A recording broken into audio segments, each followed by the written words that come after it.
नई आबकारी नीति में हुए घोटाले के खिलाफ बीजेपी अब अपना हमला केजरीवाल सरकार पर और भी तेज करने जा रही है और 16 मार्च से वो एक अभियान छेड़ने जा रही है केजरीवाल सरकार के खिलाफ। हमारे साथ नेता प्रतिपक्ष रामवीर बिदूड़ी जी हैं।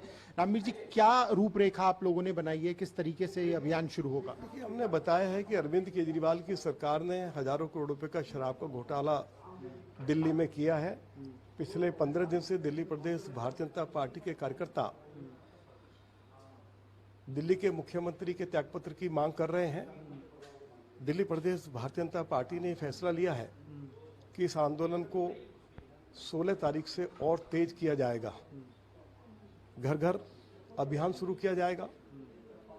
राष्ट्रपति महोदया को ज्ञापन देकर अरविंद केजरीवाल की सरकार को बर्खास्त करने की मांग की जाएगी।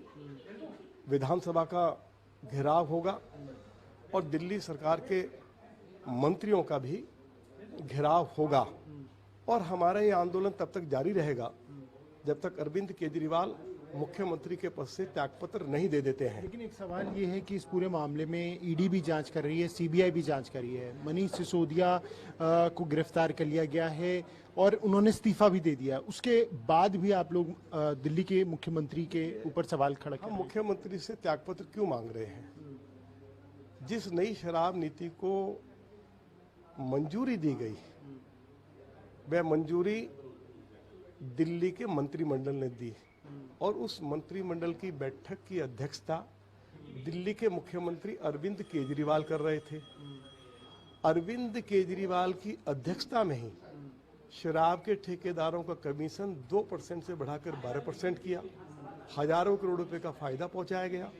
अरविंद केजरीवाल की अध्यक्षता में ये फैसला लिया गया कि दिल्ली के 123 नगर निगम वार्ड्स में जहां हमारा कानून शराब के ठेके खोलने की अनुमति नहीं देता है, शराब के ठेकेदारों से सैकड़ों करोड़ रुपए लेकर उन क्षेत्रों में भी शराब के ठेके खोलने की अनुमति दे दी।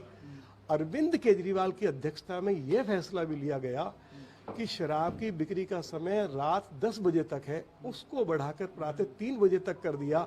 ये अधिकार दिल्ली सरकार के पास नहीं है, मुख्यमंत्री के पास नहीं है।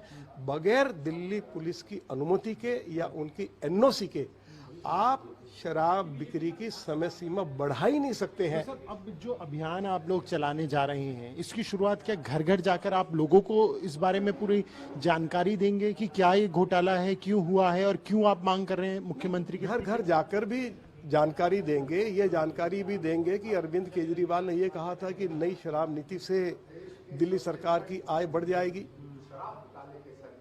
दिल्ली में शराब की बिक्री तो बढ़ गई, लेकिन दिल्ली सरकार की आय कम हो गई और दिल्ली सरकार को इस नई शराब नीति से लगभग 3000 करोड़ रुपए का घाटा हुआ है।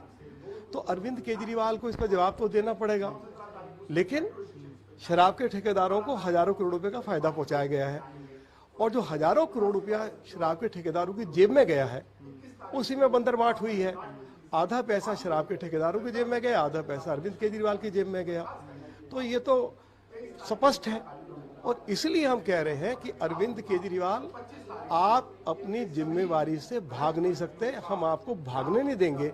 मैंने विधानसभा के अंदर भी कहा था कि मैं आज भगवान राम की सौगंध खा रहा हूं, ये जो आप नई शराब नीति लाए हैं, ये दिल्ली को बर्बाद कर देगी, दिल्ली के युवाओं को बर्बाद कर देगी। दिल्ली को आप शराब की नगरी बनाना चाहते हैं, इसमें हजारों करोड़ रुपए का घोटाला हुआ है और यदि उन क्षेत्रों में जहां आप शराब के ठेके खोल नहीं सकते हैं, हम उनको रुकवाएंगे, हम उनको बंद करवाएंगे और यदि हम विफल हो गए तो मैं विधानसभा से त्यागपत्र देकर, राजनीति से त्यागपत्र देकर अपने घर चला जाऊंगा।